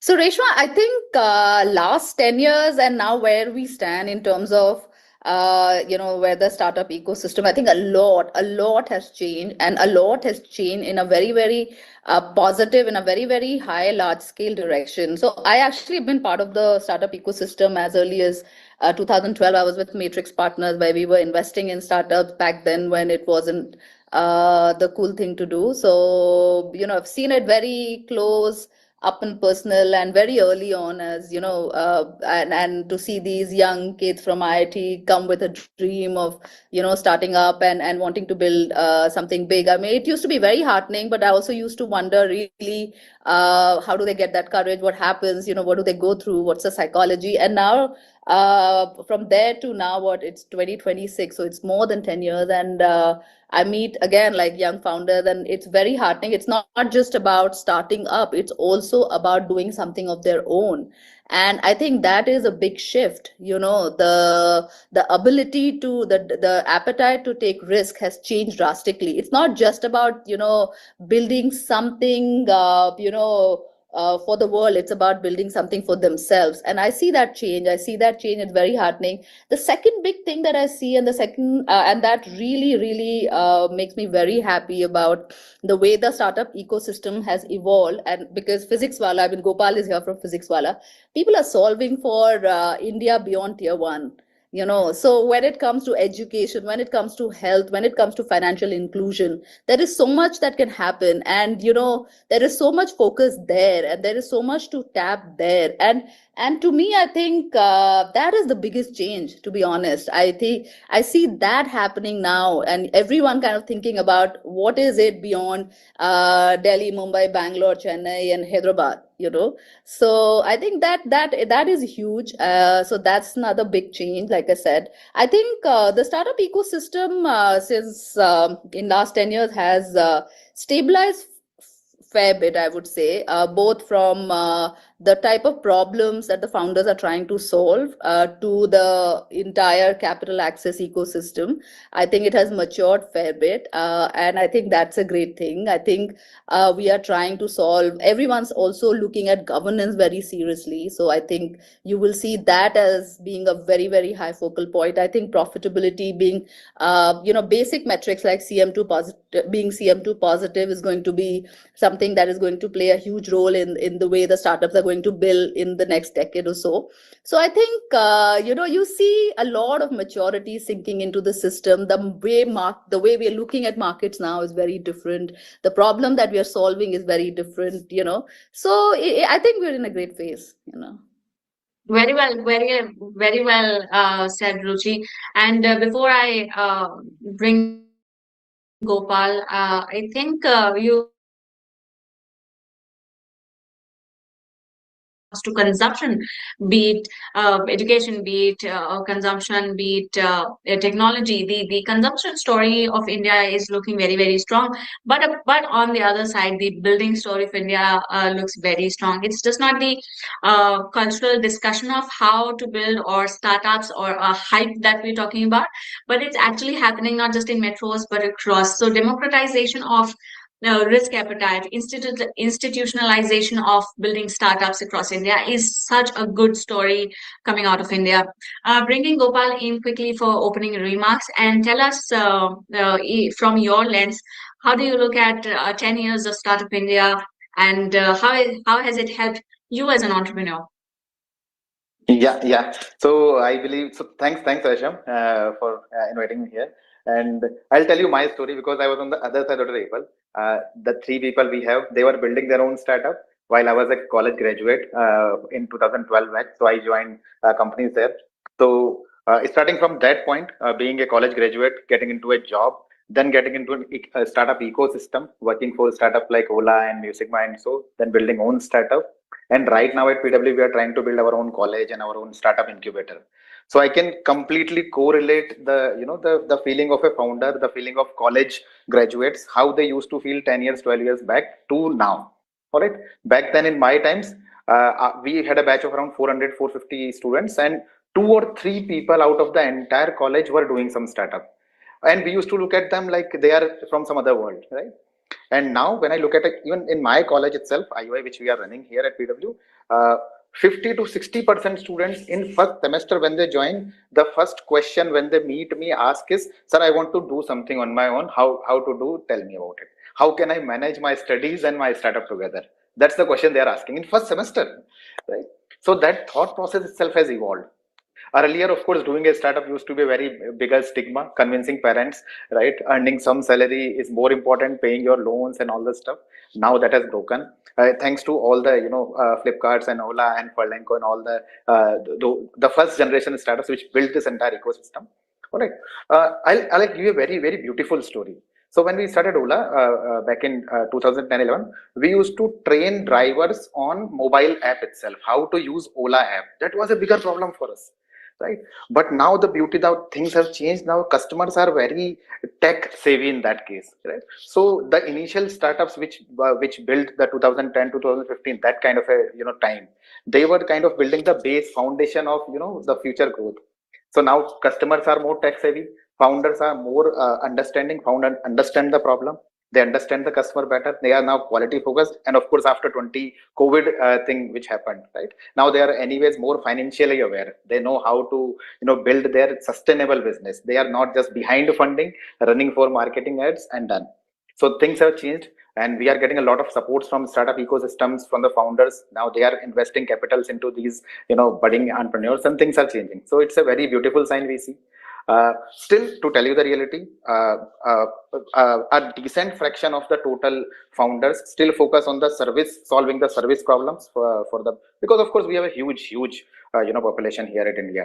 But there are founders which are trying to build their own products, their own D2C, their own manufacturing, their own AI stuff.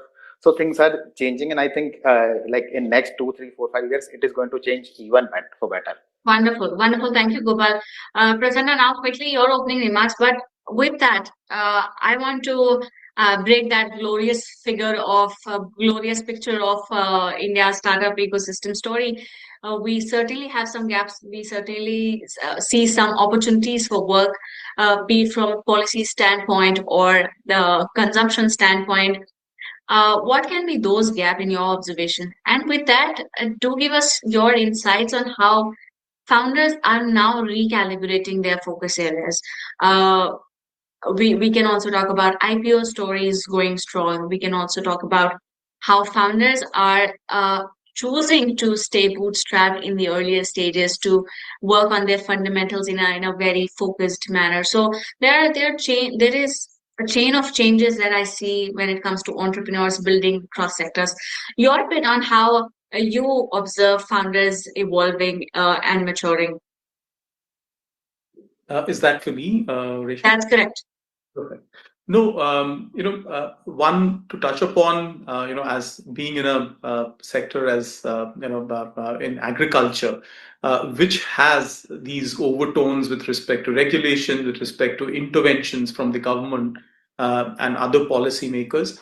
I mean, we've been through some of these cycles to say that, whether, a certain announcement by the government and the uncertainty around it, how does that impact your own kind of thought process as you think about your own strategy. And what we realized is that as long as you're solving a basic problem, none of these or most of these external influences have limited impact on your work. So, for example, the moment we define our work as saying that we are here to see that farmers and other smaller players in India have the choice to really decide when they want to sell their produce and to whom they want to sell their produce to.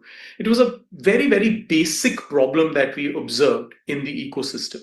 And the moment you talk about ensuring that the farmers and their organizations are able to sell their produce at the right price, then I think a lot of your interactions with policymakers also are aligned, because what you're trying to solve aligns with their priority as well.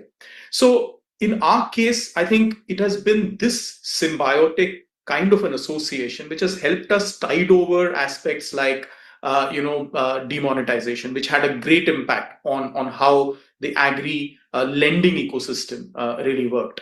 Similarly, when COVID came in, at that time, while there were huge disruptions, it also paved the way for excluding agriculture as an area which needed to operate in spite of all the restrictions. And similarly, now we're talking about, say, the tariff wars and the way the US and India kind of trade discussions are going on, and agriculture plays a very important part of it.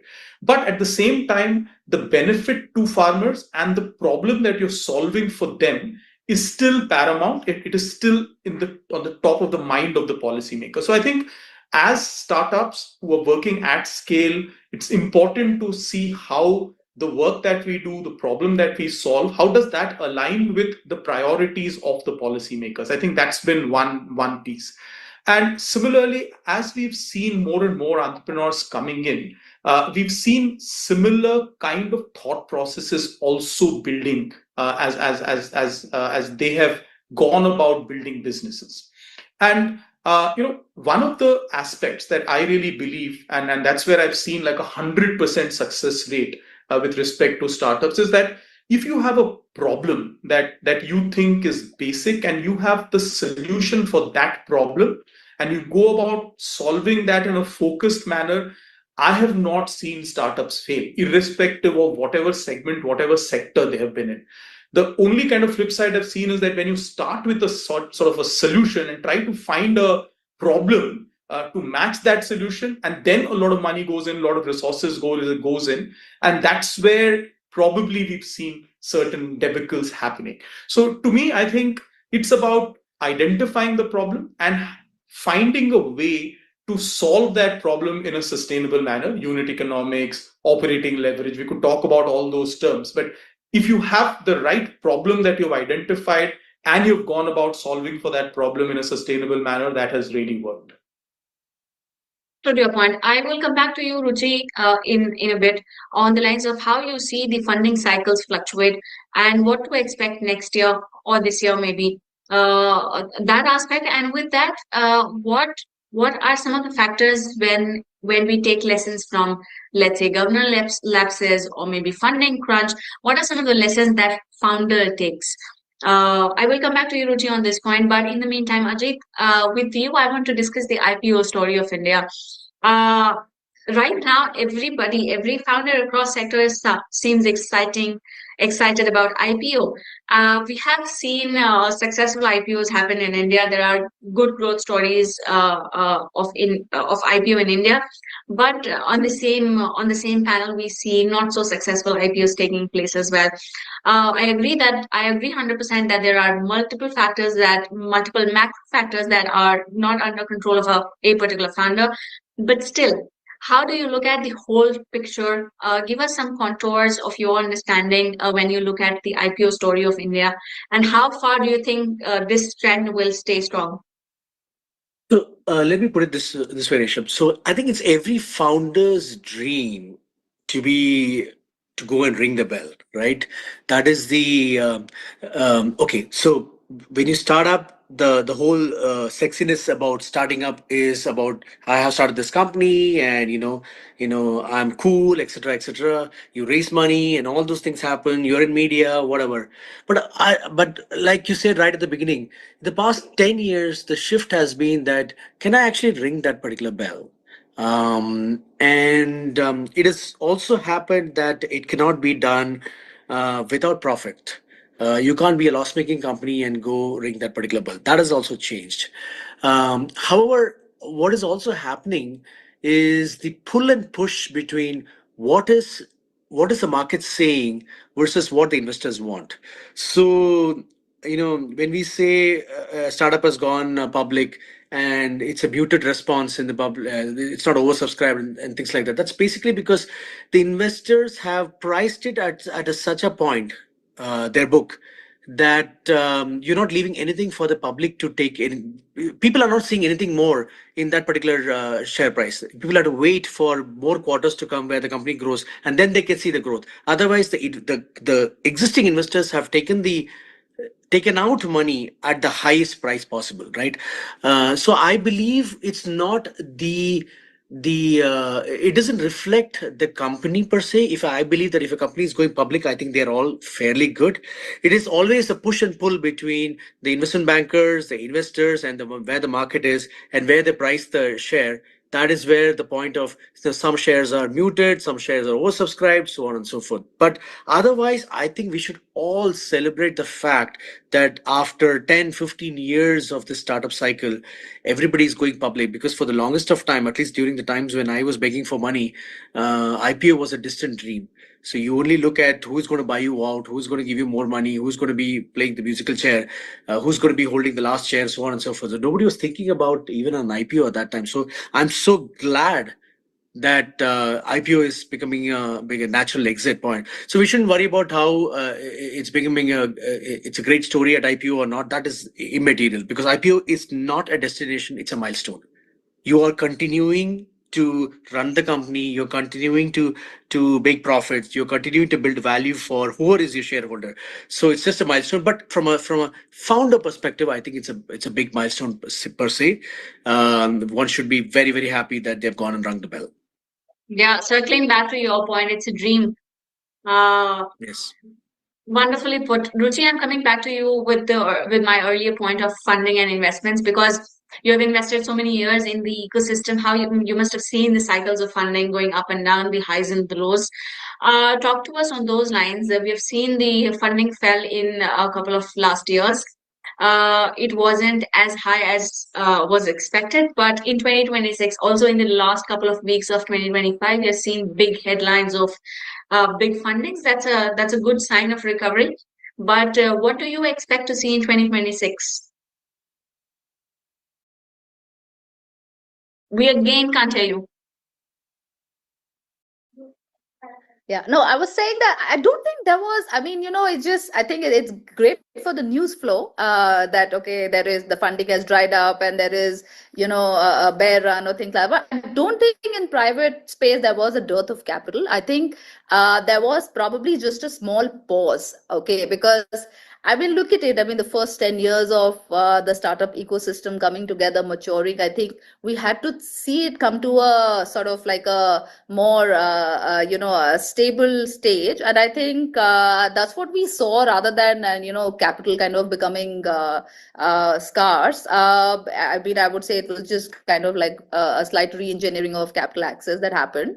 I think even now, I think, I mean, there is a lot of capital in the system. There is a lot of money to be deployed, and there is a lot of returns to be earned by everyone. So, I think it just like how, what has changed is just how the investors are now approaching, capital deployment, and the way they are kind of looking at startups and investment opportunities.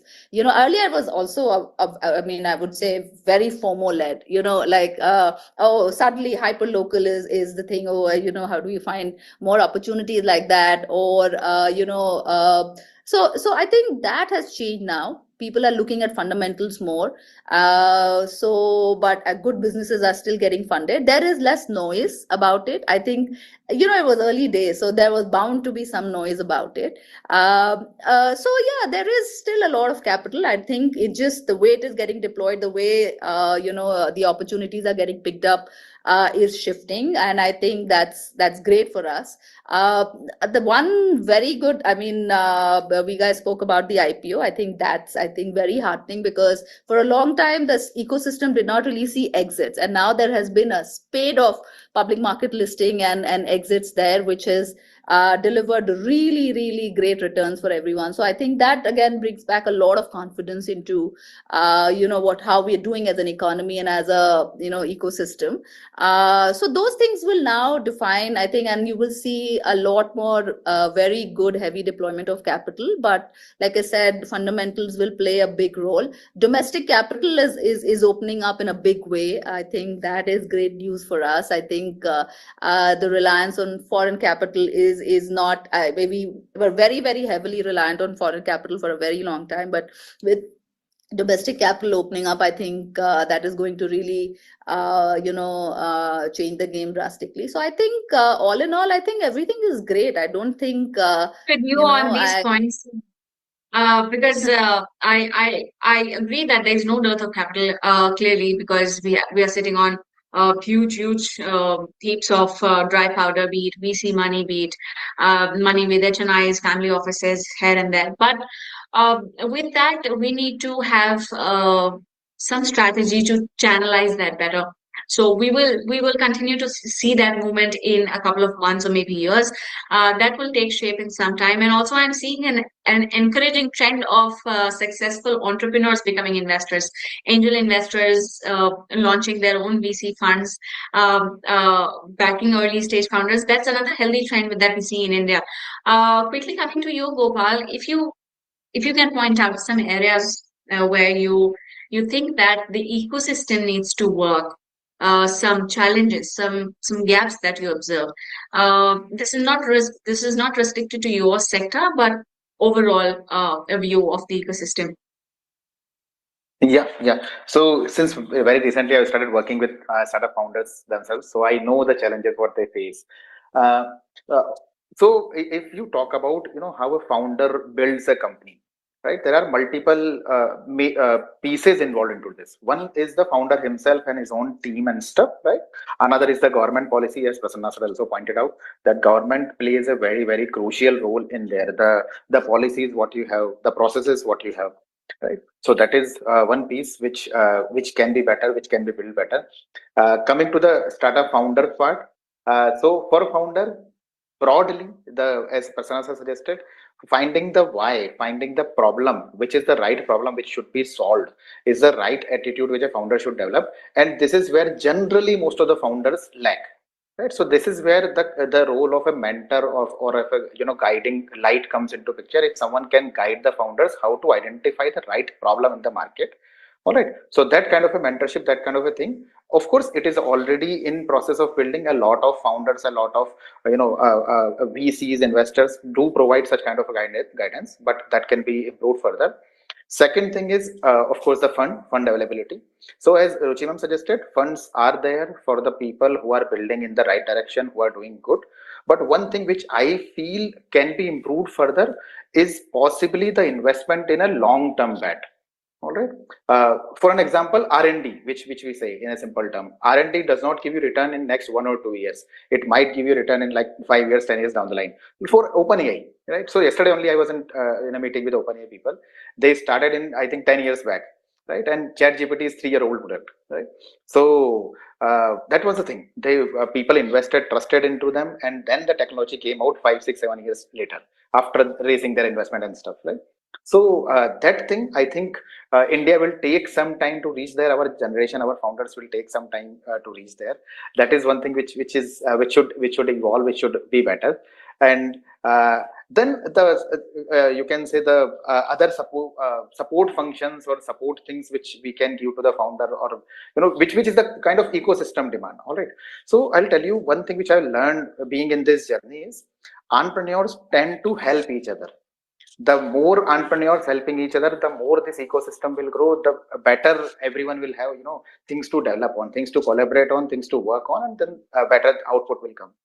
So I think that will also need to improve, and I think it will improve automatically. That is already in the way. So these are few things I With think that, can. with all of those points, I can confidently say that we're on the right growth path, and the movement is on the right track. So we will see the India's startup story shine brighter in some more years.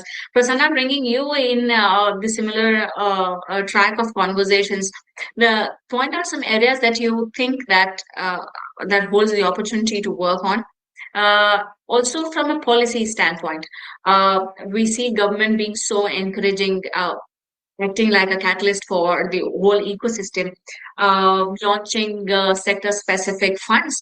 The RDI fund that we've been talking about a lot, a huge focus on deep tech, manufacturing. So all of that stuff, government is playing a crucial role, certainly.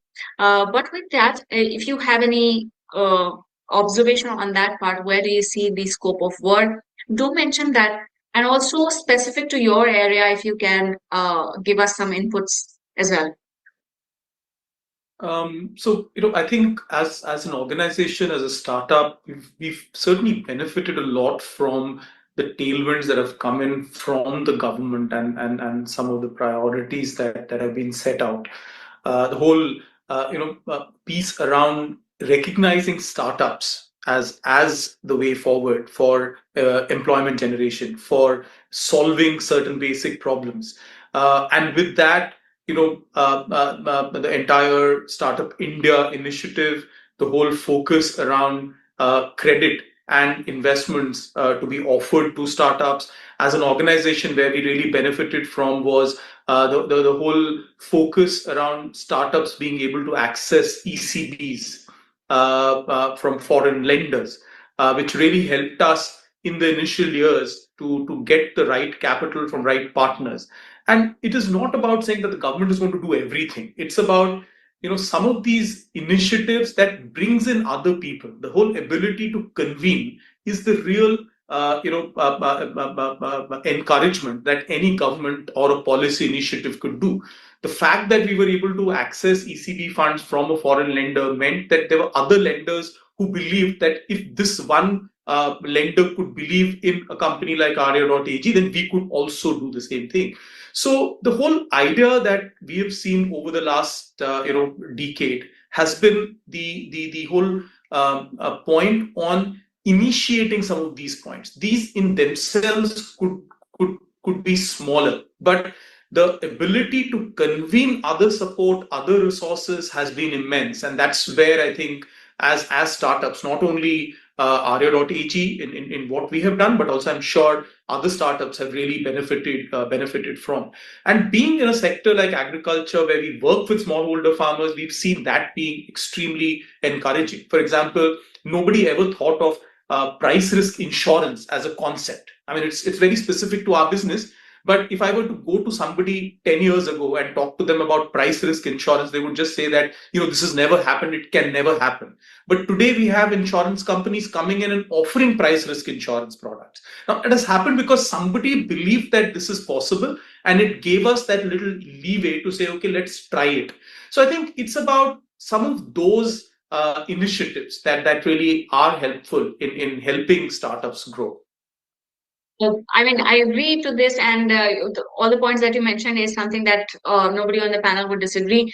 But with that, I think the momentum that we have seen in the last 10 years is taking shape, and it is moving towards maturity. So momentum to maturity is something that we're seeing, and in the next 10 years, it will become even better. In the last 15 minutes or 10 minutes, I would want everyone to double click on their future plans for this year or next 24 months, company specific. What are your future plans? What are your growth plans? Talk to us on those lines. And then we close with a quick question to each one of you. Again, quickly to you. Me? Okay. All right. So we are in the pathway to IPO, and one of the things that I've learned in the past 14 years of running this company is don't try to be wild. Business is about doing boring things repetitively and more efficiently. So we are exactly going to be doing that. doing boring things more effectively, more efficiently. Don't try to get into things which we don't know, just because, like we discussed all this while, startups are matured. One of the most priciest advice that I was given was that profitability is freedom. So we take that. I've taken that in my head. That sounded like a good headline, huh? Yes, profitability is freedom. So I don't want to lose that freedom. So, which means that doing wild things, what I mean by wild thing is doing something new, trying to get to foreign country to start up. I get ideas on a daily basis. It's not that no, we've started something. So obviously we keep having ideas coming out.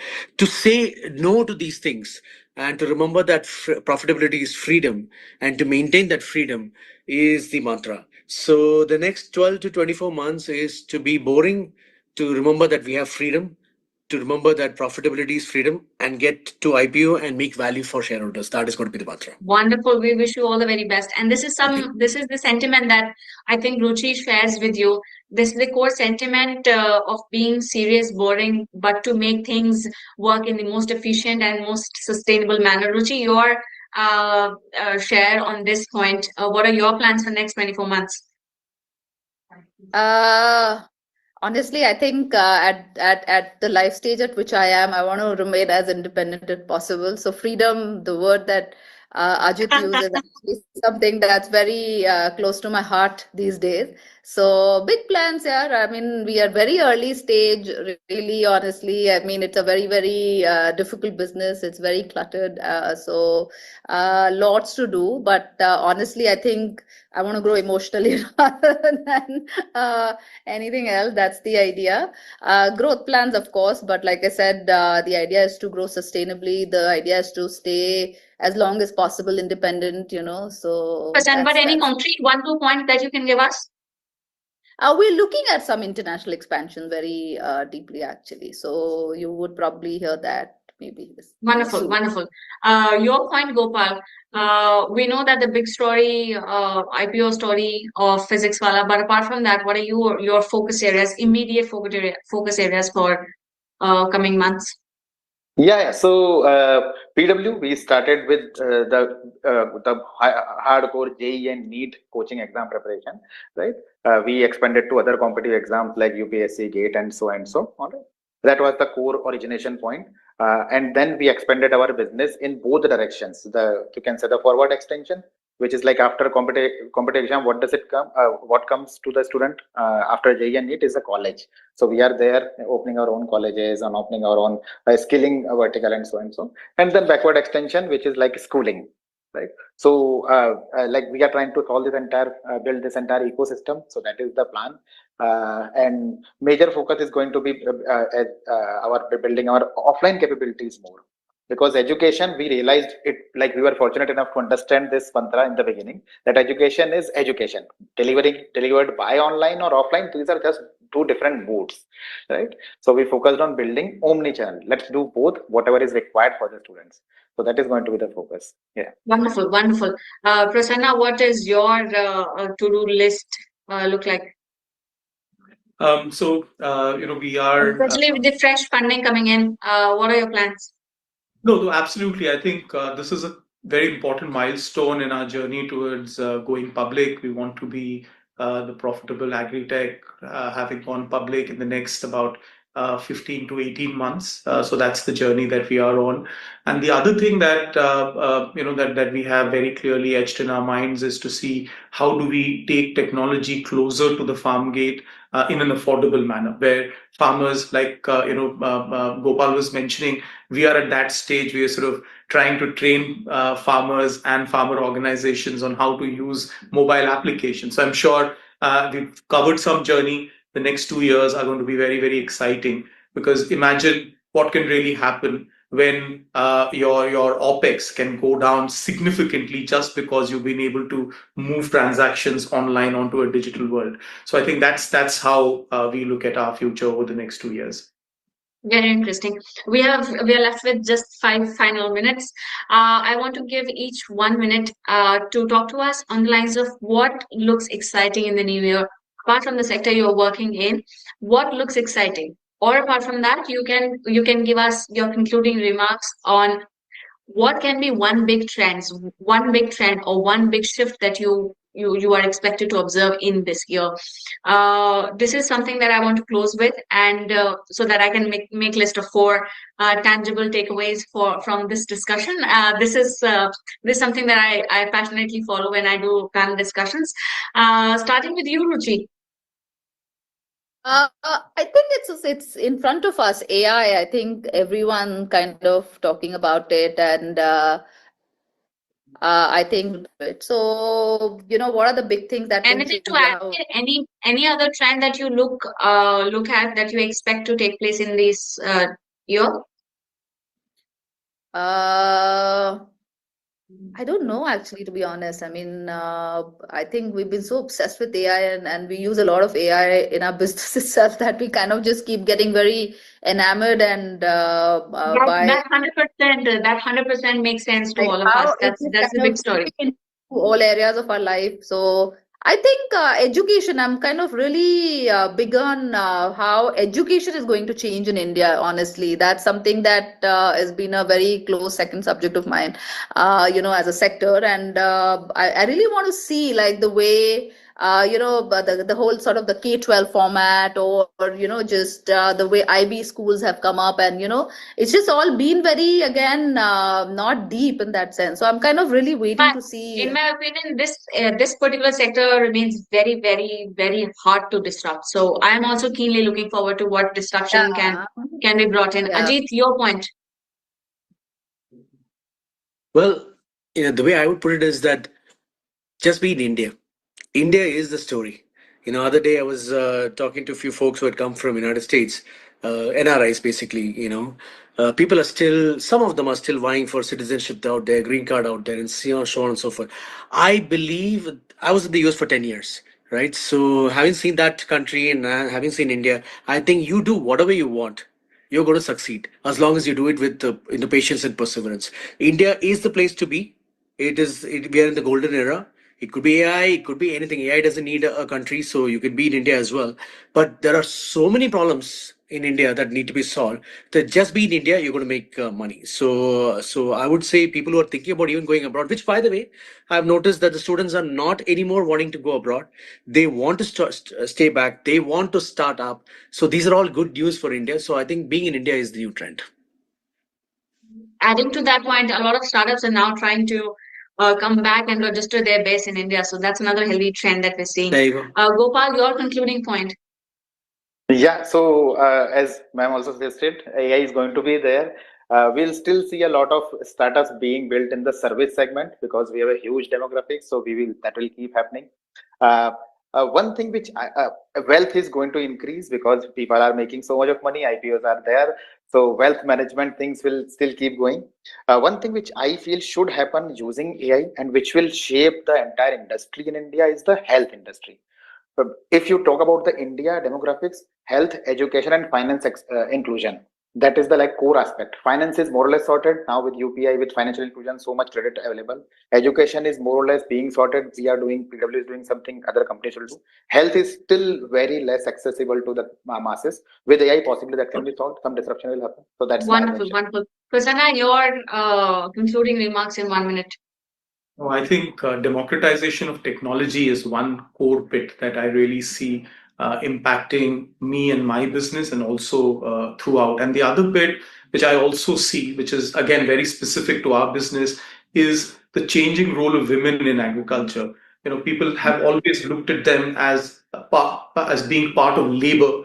We're seeing this huge shift of them moving from labor to leadership. I think that's the other overall trend, and that's where we as a company are very, very excited about, saying that when 70% of the labor force in agriculture being women, if you see that shift, what it can bring about is going to be tremendous, and that's where technology can play a very, very important role. So I think we're really internally at ARIA, we're really looking at these two huge shifts over the next, say, 12 to 24 months. Yeah, this is one sector that is such hardly wired when it comes to the ratio of gender in participation of the sector. But if the needle is moving in the right direction, I'm happy to see so. And in the coming months, we will see that success happening in a happy moment. We wish you all the very best for all your plans. And on this note, I would like to thank each one of you to make time and join us for this session. It has been an exciting and insightful session. Thank you so much, everybody. Thank you very much. I would like to begin by sincerely thanking everyone who has been part of today.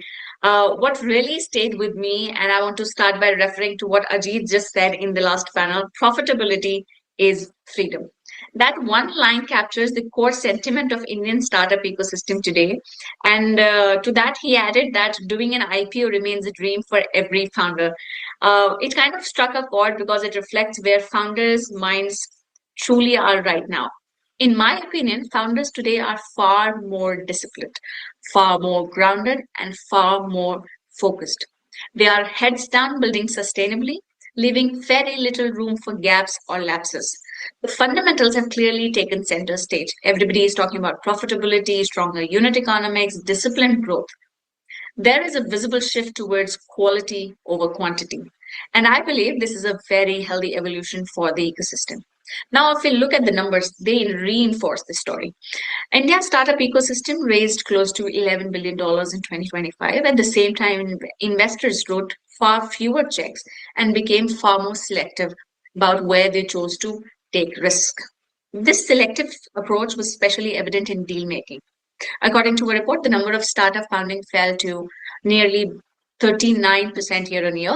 Total funding declined more modestly, just over 17% to roughly $10.5 billion. In my view, this is not a sign of weakness. It is a sign of discipline, recalibration. And that perspective was echoed powerfully in the earlier panel when Ritu said there is no dearth of capital. It was simply a pause. I believe she's absolutely right. And capital has not disappeared at all.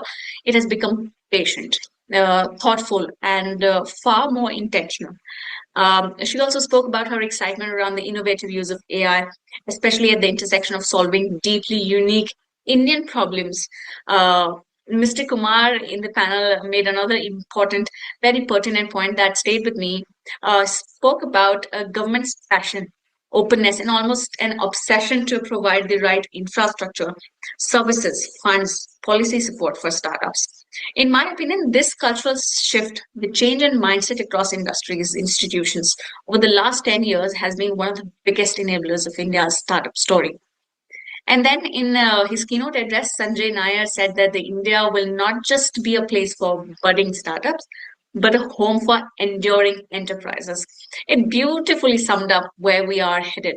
His point about moving from momentum to maturity, whether it's founders' approach, risk appetite, institutionalization, or even state level innovation, really captures the next phase of India's journey.